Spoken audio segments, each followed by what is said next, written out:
курултайда бийликке коюла турган талаптарыңыз кайсылар эле? Кененирээк токтоло кетсеңиз.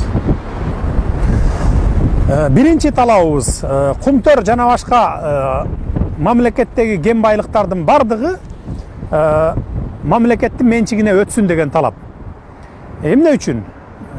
Себеби мына ушу кумтөр боюнча алалы бүгүнкү күнгө чейин 300 тонна алтын казып алып чыгып кетип калышты. А бизге калганы ушу 2 тоннага жетпеген алтын болду. Анысы аз келгенсип экологиябыздын бардыгын талкалады. Мына эксперттер бүгүнкү күндө келтирген чыгымын 180 миллиард доллардын тегерегиндеги санап атышат. Андан сырткары уу калдык сактооч жайда бүгүнкү күндө 100 миллион тонна цианид көлү жатат. Анын тереңдиги 35 метрди түзөт, көлөмү 360 гектар жерди ээлеп жатат.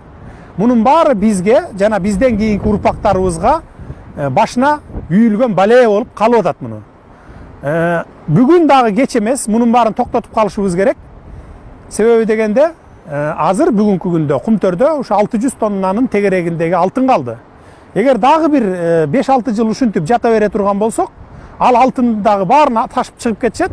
А бизге жанакы уу калдык калат, талкаланган экология калат. Анын бардыгын биздин кийинки келечектеги урпактарыбыз өзүнүн чөнтөгүнөн акча чыгарып, ошону бюджеттен акча бөлүп, жылыга ошол дамбаны бекемдөө иштерине же болбосо жанагындай ошо экологиялык коркунучтарды алдын алуу нерселерине ушундай чыгым болушат. Бүгүнкү бийлик болсо элди алдап атат. Бизге соцфонд төгүп атат, зарплат берип атат, налог төгүп атат деп. Алардын төккөн налогу, ушул төккөн налог, соцфонд жана башка чыгымдары ташылып чыгып кетип аткан алтындын 10%-ин дагы түзбөйт. То есть кийинки келечек муунга эң болбогондо запасыбыз да калбайт да, мындайча айтканда. Мына биз ошон үчүн биринчи талабыбыз ушул. Кумтөрдөн сырткары мына жер үй алтын кенин алалык, иштан бердин алалык, жана талды булакты алалык, жана дагы башка кендерди бизди алалык. Буларда дагы 5-10 миллиарддын доллардын тегерегинде алтын жатат. Ошону бир 1000 долларга, 2000 долларга лицензиясын сатып ийип эле, анан соцфонд, налог, жанагындай зарплата, анан жумушчу орун түзүлүп атат деп атат. Ошонун бардыгын бириктирип келгенде бизге калган пайдасы 10% дагы түзбөгөндүгүнө байланыштуу. Биз бүт бардык кен байлыктарды, ушу мамлекеттин экономикасын көтөрүп кете турган кен байлыктардын бардыгы мамлекеттин менчигине өтсүн, өкмөт өзүңөр иштеткиле деп атабыз. Өкмөт өзү иштете албайбыз деген шылтоон айтып атат.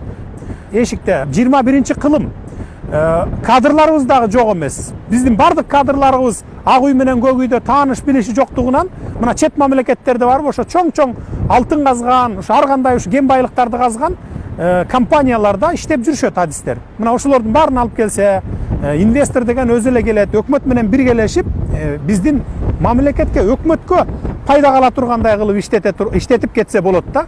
Бул жерден айрым саналуу чиновниктер өзүнүн чөнтөгүнө түшө турган пайдага карап, элди жанагынтип иштете албайбыз деген шылтоо менен алдап атат да. Эгерде чындап коррупцияга малынбаган, өзүнүн жеке кызыкчылыгын ойлобогон чиновниктер келе турган болсо, муну жөн гана иштетип кетсе болот. Буган бизнесмендердин, жанакы эксперттердин, ушу тоо кен инженерлеринин, ушу адистеринин көздөрү жетип турат бардыгы тең. Бирок аган бүгүнкү бийлик жол бербей жатат. Экинчи талабыбыз мына иллюстрация мыйзамын кабыл алдыралы деп атабыз. Мына бизде бир эмес 2 жолу революция болду. 2005-2010 жылы. 2010 жылдан бери мына 4 жыл өттү. Эч нерсе өзгөргөн жок. Мына ошол революцияга катышкан революционер балдар бүгүнкү күндө сөз кылып жатышат. 3-чү жолу революция кылбасак болбой калды деп атышат. 3-чү жолу революция кылып, чиновниктерди ушу коррупцияга малынган 20 жылдан бери бир креслодон 2-чи креслого өтүп, ушу ичип жеп келаткан чиновниктерди качырбай, кармап калып туруп кустуралы деген дагы сунуштарын айтып, ушу жүргөн балдар бар да. Бул болсо, бул өтө опурталдуу көрүнүш болот. Бул жерде жөнөкөй жол менен чыгып кетүүгө мүмкүнчүлүк болбойт. Бул жерде кан төгүлүп кетиши мүмкүн. Ушул кырдаалдан биз кантип чыгып кетиштин жолун сунуштап атабыз. Бул ошо иллюстрация мыйзамын кабыл алуу.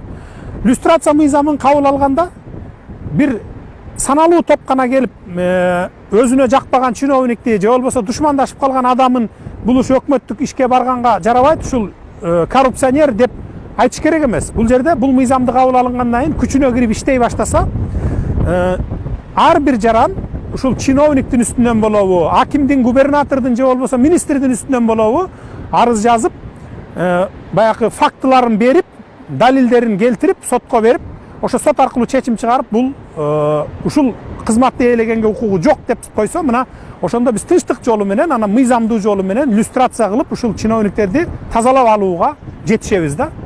Мына эгер ушул мыйзам кабыл алынса ушундай болот. Үчүнчү талабыбыз системаны, мына бүгүнкү биз жашап аткан системаны түп тамырынан бери өзгөртүп, жаңы система, эл үчүн, мамлекет үчүн иштей турган система түзөлү деп атабыз. Мына мен саясатка аралашканым ушу бир 7-8 жыл болду. Ушу 7-8 жыл ичинде бардыгын көрүп билдим. 23 жыл мурунку система ушул түзүлгөн. Бул система ушу президенттерге гана ылайыкталып түзүлгөн система экен да. Эмне үчүн дегенде, президент эч нерсеге жооп бербейт. Жооп бере турган эле өкмөт болуп калат экен. Анан парламентке шылтап коет экен. Себеби кайсы премьер-министр келбесин, президенттин гана буйругун аткарат экен, андан чыга албайт экен, ал рамкадан чыга албайт экен да. Себеби көз каранды. Же болбосо парламентке көз каранды болуп калат экен дагы, парламенттин ошо рамкасынан чыга албай эле ошол мамлекеттин кызыкчылыгы эмес, ошо саналуу кишилердин, спикердин, мисалы фракциянын лидерлеринин, анан президенттин кызыкчылыгынан чыга албай эле 25 өкмөт алмаштыр, 25 премьер-министр ушу 23 жылда. Мына ошон үчүн биздин мамлекет жакшы өнүк албай атат да. Биз ушул системаны жоюп туруп, таза ушу эл мамлекет үчүн иштей турган системаны түзөлдү деп атабыз. Бул кандай система? Сунуштап атабыз. Жаңы баш мыйзам кабыл алышыбыз керек да. Муну кабыл алганда шашылыш түрдө эмес, 2010 жылдагыдай. Анан бир топтун гана кызыкчылыгы үчүн эмес, мамлекеттин, элдин кызыкчылыгы үчүн кабыл ала турган конституция болуш керек деп атабыз. Конституциянын долбоору дагы мына 4 жылдан бери 10 чакты долбоор бар. Ар кайсы уюмдар жазган, ушу адистер жазган, жана 93 кыймылы деп атат, алар жазган, ушундай долбоорлор бар. Ошолордун баардыгынын ичинен бир долбоорду алып туруп, ошол долбоорго толуктоо түзөтүүлөрдү киргизип, талкуулап, элге салып туруп, анан кийин ушу системаны кабыл алып туруп, курултай институтун киргизип ошол жерге. Андан кийин жаңы система менен кетели деп атабыз. Айрым саясатчылар бул туура эмес дегенге келтирип атат. Курултай системасын киргизгенге каршы болуп атат.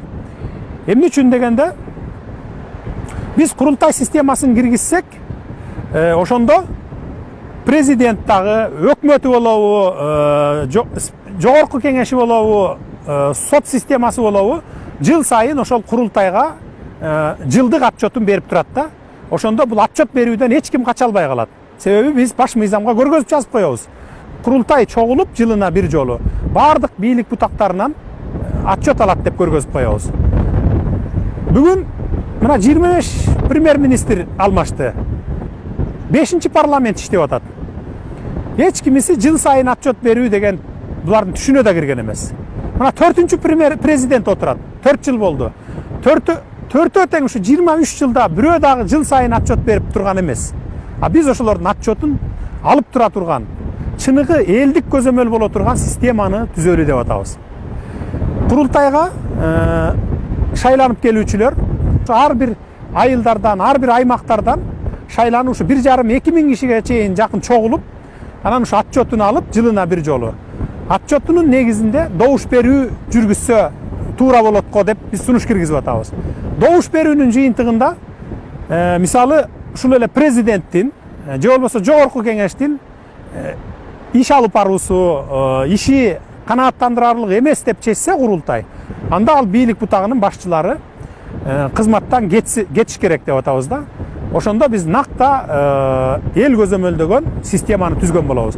Мына биздики ошондо чиновниктерибиз баягы жоопкерчиликти сезип, жыл сайын ушу кайсы акчаны каяка жумшады, кандай иштер аткарылды, жыл сайын ошол отчетун берип турмакта, ошондо накта элдик көзөмөл болмок. Биз мына ушул системаны сунуштап атабыз. Биздин 3-чү талабыбыз ушул. Жакында эле сиздер сунуштап жаткан системаңыздарды жогорку кеңештин депутаты Урмат Аманбаева 20 жыл артка кадам таштаган болобуз деди. Буга кандай дейсиз? Эми Урмат Аманбаева кечээ күнү эле саясатка аралашып, жаңыдан саясатка келген жаш кыз, ал балким тажрыйбасы жоктуктан же болбосо баягы биз сунуштап аткан система менен тааныштыгы жоктуктан ушу билбей айтып атат болуш керек деп ойлойм да. Сизди баш прокуратура өлкөгө келеле экен.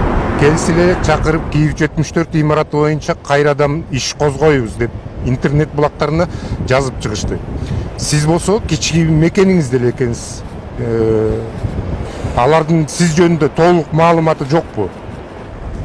Киев 74 боюнча күлкү келерлик нерсе да. Булар өзлөрү 2010 апрелде Бакиевтердин мүлктөрүн талап тоноп алып, бөлүштүрүп алышып, анан жарым жыл, 1 жылдан кийин сатып жиберишип, анан 2 жыл, 3 жыл өткөндөн, мына уже 4 жыл болду. 3 жыл өткөндөн кийин анан ушул имаратты Жапаров сатып алыптыр деп иш козгоп атышат да. Себеби мага баягы кумтөрдү текшерип чыгып, эч кимиси менен сүйлөшпөй койгондон кийин тапкан иши ушул болду да. Мен күзүндө сатып алып атам. Андан сырткары мен сатып алган имараттан башка дагы булар 3 имарат саткан экен. Ошондой эле имараттардан. Ал үчөө жөнүндө бир да жерде кеп жок. Ушу именно мен сатып алган имарат боюнча ошо мени алып келип туруп ошого чаптагылар келип атат. Бирок бул боюнча бардыгы ошол Элдар Мадылбеков дагы, ошол жерде жанагы дагы бир Мукаш Байгелдиев, жана дагы менин ушу жардамчым болуп жүргөн Букабаевдарды күнөөлөп атат. Алардын бардыгы айтып, болгон чындыкты айтып берген. Кагаз жүзүндө жазып бергени бар, ушундай видео камерага сүйлөп бергендери бар. Мына бизди ушинтип коркутуп, үркүтүп, сабап айтып бер, ушу Жапаровду күнөөлөгүн деп эле ушинтип жаздырып алган деп. Анын баары менин колумда турат. Мен суроо берет элем да ушул жерде. Эмне үчүн булар ошо Бакиевтердин мүлкүнүн баарын декрет менен мамлекетке өткөрүп атканда ушул имаратты, анан дагы мындан башка 3 имарат бар экен, башка бирөөнө саткан. Ушулардын бардыгын ошондо эле декретке киргизген эмес. Булар бөлүштүрүп алган Бакиевтердин мүлктөрүн. Бул ушул эле мен сатып алган, анан кийин дагы башка бирөөлөргө сатып ийген 3 эле имарат эмес.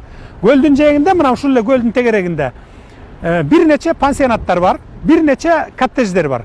Ошолордун баарын сатышкан булар. Алардын бардыгын мен уже билдим, каерде кимдин коттежи бар экенин. Андан сырткары булар бирөөсү инисине, бирөөсү сиңдисине, бирөөсү дагы бир тууганына оформить этип, бир топ коттедждерди ээлеп алган Бакиевтердин. Булар баягыны өткөрүп алышкандагы, анан 2008-2009 жылда сатып алган кишилер болуп туруп оформить этип алган экен да. Ошондуктан мен бул жерде эч бир Киевский боюнча мага күнөө кое тургандай акысы жок булардын. Тескерисинче бүт убактылуу өкмөткө, ошол эле прокуратура кызматкерлерине күнөөнү койсо болот. Эмне үчүн силер ошонун убагында декрет менен бардыгын улутташтырып мамлекетке өткөзүп атканда муну караган эмессиңер деп. Мына кече жакында эле ушул ишти тергеген прокурор Турдуманбетов, Каныбек Турдуманбетов менен дагы фамилиясын унутуп атам, дагы бир жигит прокуратура системасына таптакыр кызматка алынбасын деген чечим менен кызматтан кетишти. Бул кандай болгон? Бул ушул мародерлор менен, жана ушу Бакиевтер менен, жана ушул Бакиевтердин тууган уруктары менен соодалашып жаткан жери билинип калганда, ошон үчүн булар ушу кызматынан кетишти. Бул эле иш эмес, мындан башка дагы бир топ иштин бетин ача турган иштер алдыда турат. Кудай буйурса, аманчылык болсо, ал иштердин бардыгын бетин ачып чыгабыз. Убагы келет.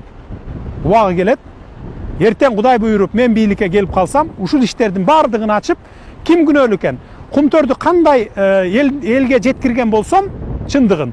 Мына ушул 2010 жылдагы апрель окуясында жана 2010 жылдын июнь окуясындагы күнөөлүүлөрдүн бардыгын ачыкка алып чыкканга күчүбүз жетет.